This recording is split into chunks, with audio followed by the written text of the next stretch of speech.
Astaghfirullah, Rabbal baraya. Astaghfirullah minal khotoya.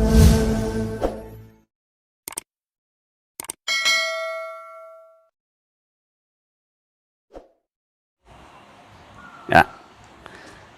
Bismillahirrahmanirrahim. Assalamualaikum warahmatullahi wabarakatuh. Ya, alhamdulillah. Sore ini kita kedatangan tamu juga, Kang Opit dari Tangsel. Iya ya. Tangerang saja. Ada Mas Beken, ada Pak Yusuf dan kameramennya Mbah Zen. Saya akan menerangkan tentang T1. Ya, ini namanya tasbih. Tasbih. Ya, tasbih itu menerima. Ya, mungkin menjadi banyak pertanyaan bagaimana kok tasbih ini kok bisa diartikan menerima gitu ya. Baik, nanti silahkan lihat di YouTube saya, tapi yang jelas bertasbihnya alam semesta itu merupakan bentuk penerimaan alam semesta terhadap takdir-takdirnya Allah. Nah, kita juga termasuk alam semesta tubuh ini, maka kita jika bertasbih berarti kita menerima.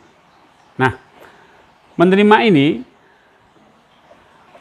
ini yang sering menjadi permasalahan adalah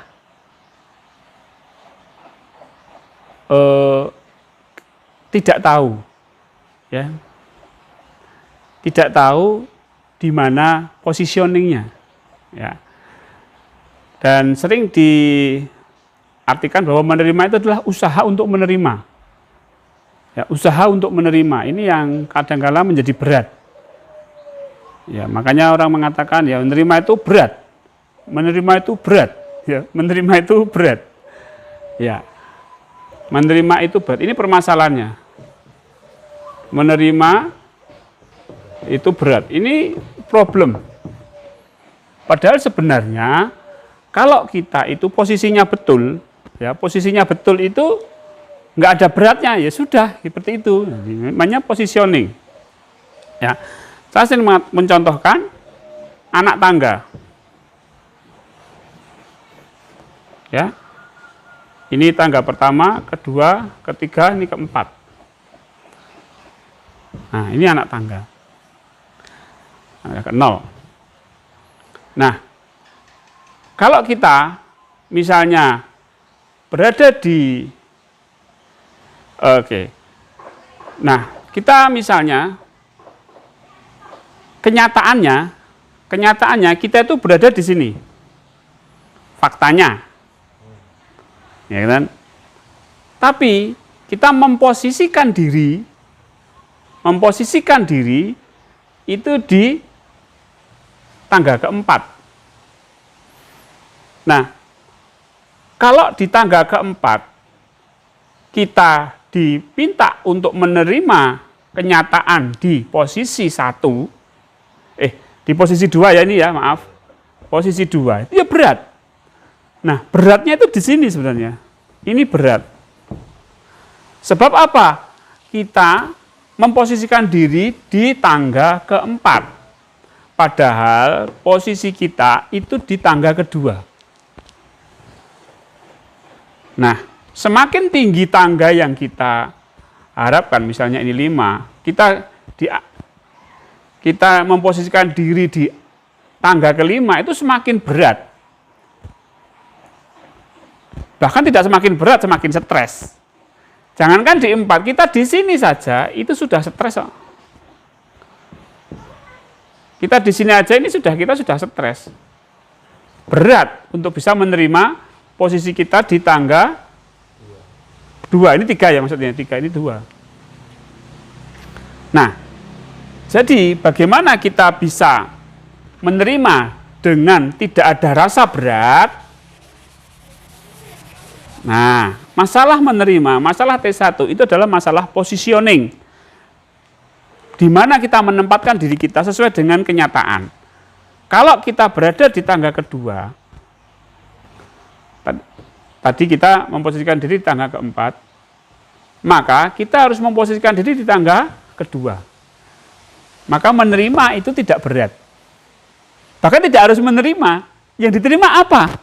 Wong kita sudah di posisi yang betul, posisi yang benar. Nah, disinilah baru kita bisa bersyukur atau T2. Kalau kita memposisikan diri di tangga ketiga, kita nggak akan bisa bersyukur karena kita masih harus berusaha dengan sekuat tenaga untuk menerima di posisi kedua, dan bahkan saya kira nggak akan bisa. Kalaupun bisa menerima, itu pun terpaksa. Dan terpaksa itu tidak menerima sebenarnya. Ya, jadi ini masalah positioning. Tempatkan diri kita pada posisi yang sebenarnya, yang menjadi kenyataan. Ya. Nah, mungkin ini agak terjadi benturan-benturan dari mindset atau konsep-konsep kita yang sudah kita lakukan berpuluh-puluh tahun. Contoh misalnya, orang sakit.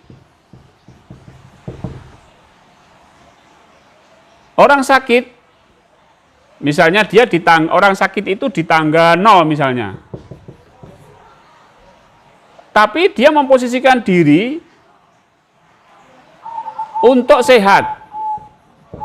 Sehat itu di posisi 5 misalnya. Dia tidak akan bisa menerima sakitnya kalau dia masih berharap sehat. Dia tidak akan bisa menerima sakitnya kalau dia masih berharap sehat. Nah, ini kan bertentangan dengan dengan posisi dia yang sebenarnya sakit, dengan mindset dia bahwa orang sakit itu harus sembuh.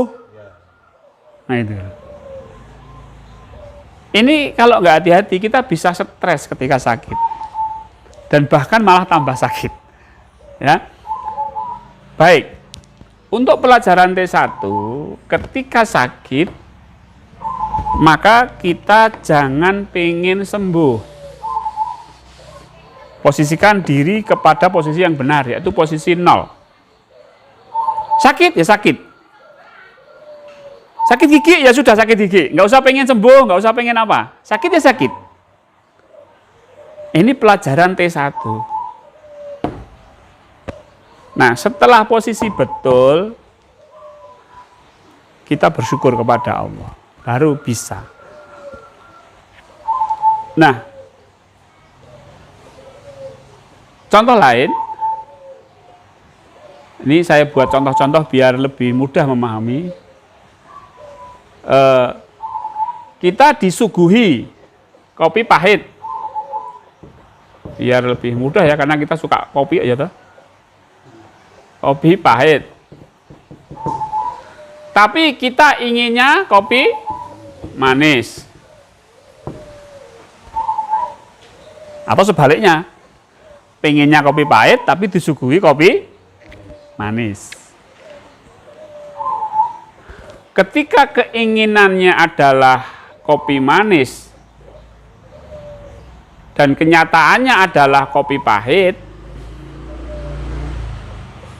ya susah menerima. Bisa nggak menikmati kopi pahit? Ya nggak bisa. Orang bisa menikmati kopi pahit jika dia mengharapkan kopi pahit. Atau dia memang ingin kopi pahit. Atau dia tidak berkeinginan apa-apa. Ya sudah, kopi pahit. Nah itu baru bisa menikmati. Ya, seperti orang hobi mancing ya Pak. Orang hobi mancing, kalau dia mancing itu adalah di pinggir danau, mancing dapat ikan. ya ketika dia harus masuk ke danau, masuk ke dalam danau dan tubuhnya tenggelam hanya kepala saja, ya nggak enak. Tapi ketika memang dia seorang pemancing yang memang mancing itu harus tenggelam, wah nikmat, stresnya hilang, sakit-sakitnya hilang. Karena apa? Di situ ada proses pengenolan. Mancing nggak logis, sudah jadi nelayan aja daripada jadi pemancing misalnya, nggak logis. Apalagi hobi apalagi gitu, hobi trail, apa? Itu sampai di gunung-gunung kan. Kalau orang mikir ngapain repot-repot gitu kan? Emang nggak ada jalan yang halus apa? Tapi karena hobi, seneng, hatinya seneng, karena dia posisinya di sini menyenangkan. Ya sama dengan kopi pahit ini. Nah, jadi Bapak Ibu, menerima itu kita harus menurunkan harapan, menurunkan keinginan, menyamakan dengan kenyataan. Ya, kenyataannya apa? Ya itulah yang kita inginkan. Kalau memang tidak berkeinginan, ya sudah. Ya itulah apa adanya, ya sudah seperti itu, gitu loh. Kalau memang kopi pahit, ya sudah kopi pahit. Maka latihannya di mindfulness itu jangan memberikan komentar apapun. Maka Rasulullah juga mengajarkan demikian kan? Kalau kamu tidak suka dengan masakan istrimu, jangan kamu komentari. Udah letakkan, jangan kamu makan gitu. Artinya apa? Itu no comment, no comment. Ya sudah seperti itu, Bang. Kalau nggak suka ya letakkan aja, nggak usah memberikan komentar. Nah, itu Bapak Ibu, latihan menerima ya. Jadi menerima itu jangan berusaha menerima. Menerima itu jangan berusaha untuk sekuat tenaga untuk menerima, mengikhlaskan, jangan. Positioning aja, turunkan. Nah, turunkan, sampai pada level kenyataan. Berarti pada saat positioning ini, pas prakteknya itu ya harus mengalahkan keinginan ego itu sendiri ya? Nah, iya, karena yang membuat ini ada selisih antara kenyataan dan harapan itu kan ego. Egonya di 4, kenyataannya 2. Maka caranya mengenalkan ego itu agar sama. Wis kan keinginan apa-apa wis, yang apa adanya di situ gitu. Nah, kalau itu nanti baru bisa masuk ke tahap kedua yaitu T2, yaitu syukur. Jadi syukur itu landasannya dari T1. Kalau orang belum T1, belum tahu posisinya, ya susah dan sulit, belum bisa bersyukur. Baik, demikian. Mudah-mudahan manfaat. Assalamualaikum warahmatullahi wabarakatuh.